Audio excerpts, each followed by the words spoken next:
Google Bharat में अपना अब तक का सबसे बड़ा डेटा सेंटर प्रोजेक्ट बना रहा है। निवेश करीब 15 अरब डॉलर यानी करीब 1 लाख करोड़ रुपए से भी ज्यादा का बताया जा रहा है। सरकार इसे ऐतिहासिक निवेश बता रही है, लेकिन दूसरी तरफ स्थानीय लोग, पर्यावरण कार्यकर्ता और कुछ संगठन इसका विरोध कर रहे हैं। सवाल यह है कि आखिर एक डेटा सेंटर को लेकर इतना विवाद क्यों हो रहा है, इससे भारत को क्या फायदा होगा और विरोध करने वालों की चिंता क्या है। आइए इस वीडियो में पूरा मामला जानते हैं। सबसे पहले समझते हैं कि आखिर डेटा सेंटर होता क्या है।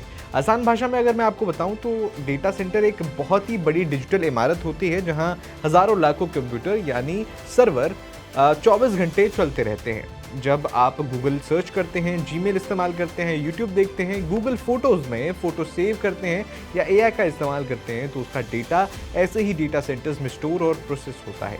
एआई के बढ़ते इस्तेमाल की वजह से दुनिया भर में डेटा सेंटर्स की मांग तेजी से बढ़ रही है। अब बात करते हैं इस प्रोजेक्ट की। रॉयटर्स की रिपोर्ट के मुताबिक गूगल आंध्र प्रदेश के विशाखापत्तनम में करीब 15 अरब डॉलर का डेटा सेंटर और उससे जुड़ा इंफ्रास्ट्रक्चर विकसित कर रहा है। इसे गूगल का भारत में अब तक का सबसे बड़ा निवेश माना जा रहा है। इस प्रोजेक्ट में गूगल ने अडानी ग्रुप के साथ साझेदारी की है। राज्य सरकार का दावा है कि इससे सीधे और अप्रत्यक्ष रूप से करीब 1.88 लाख रोजगार पैदा हो सकते हैं। इसके अलावा भारत का क्लाउड इंफ्रास्ट्रक्चर मजबूत होगा, एआई सेवाओं का विस्तार होगा, विदेशी निवेश भी बढ़ेगा। सरकार का मानना है कि इससे विशाखापट्टनम देश का एक बड़ा डिजिटल हब बन सकता है। अब सवाल है कि अगर इतने फायदे हैं तो विरोध क्यों हो रहा है। सबसे बड़ी चिंता पानी को लेकर है। डेटा सेंटर्स में हजारों सर्वर लगातार चलते हैं, उन्हें ठंडा रखने के लिए कूलिंग सिस्टम की जरूरत पड़ती है। देश के कई बड़े डेटा सेंटर्स पानी का इस्तेमाल करते हैं।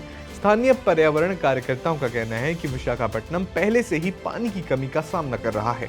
सरकारी आंकड़ों के मुताबिक शहर की रोजाना जरूरत करीब 480 मिलियन लीटर है, जबकि उपलब्धता करीब 410 मिलियन लीटर है, यानी पहले से ही कमी बनी हुई है। ऐसे में लोगों को डर है कि इतना बड़ा डेटा सेंटर भविष्य में पानी के संसाधनों पर अतिरिक्त दबाव डाल सकता है। इसी मुद्दे को लेकर प्रदर्शन भी हुए हैं और अदालत में याचिकाएं भी दाखिल हुई हैं।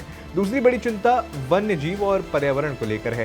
प्रस्तावित परियोजना कंबालकोंडा वाइल्ड लाइफ सेंचुरी के करीब बताई जा रही है। कुछ पर्यावरण समूहों का कहना है कि बड़े पैमाने पर निर्माण, ट्रकों की आवाजाही और शोर और बाद में भविष्य की जो गतिविधियां हैं उसका असर वहां रहने वाले तेंदुओं, पेंगोलिन और दूसरे वन्य जीवों पर पड़ सकता है। इसी आधार पर राष्ट्रीय हरित अधिकरण और हाईकोर्ट में भी याचिकाएं दायर की गई हैं।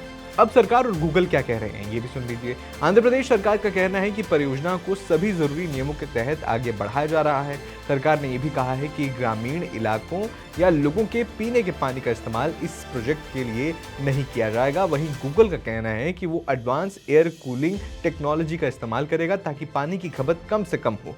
कंपनी का यह भी दावा है कि नॉइस कंट्रोल यानी शोर कम करने के लिए विशेष तकनीक लगाई जाएगी और परियोजना सभी लागू जो पर्यावरणीय नियम हैं उनका पालन करते हुए चालू की जाएगी। हालांकि पर्यावरण जो समूह हैं इन दावों से पूरी तरह संतुष्ट नहीं है।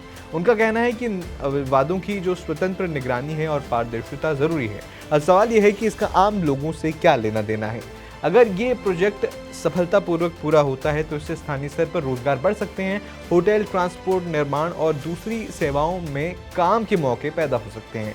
भारत में क्लाउड सर्विसेज और एआई इंफ्रास्ट्रक्चर मजबूत होने से भविष्य में कई डिजिटल सेवाएं तेज और बेहतर हो सकती हैं। दूसरी तरफ अगर पानी और पर्यावरण को लेकर उठाई गई चिंताएं सही साबित होती हैं तो स्थानीय लोगों को जल संकट या पर्यावरणीय दबाव जैसी समस्याओं का सामना भी करना पड़ सकता है। इसलिए असली चुनौती विकास और पर्यावरण के बीच संतुलन बनाने की है। दरअसल ये विवाद सिर्फ भारत तक सीमित नहीं है। अमेरिका, यूरोप और कई देश जो दूसरे देश हैं वहां पर भी बड़े बड़े एआई डेटा सेंटर्स का विरोध पानी, बिजली और बिजली की जो खपत होती है और पर्यावरणीय असर को लेकर हो रहा है। एआई जितनी तेजी से बढ़ रहा है उतनी तेजी से ये बहस भी बढ़ रही है कि डिजिटल विकास और प्राकृतिक संसाधनों के संतुलन को कैसे बनाया जाए। आपका इस पूरे विवाद पर क्या कहना है मुझे कमेंट बॉक्स में जरूर बताइएगा।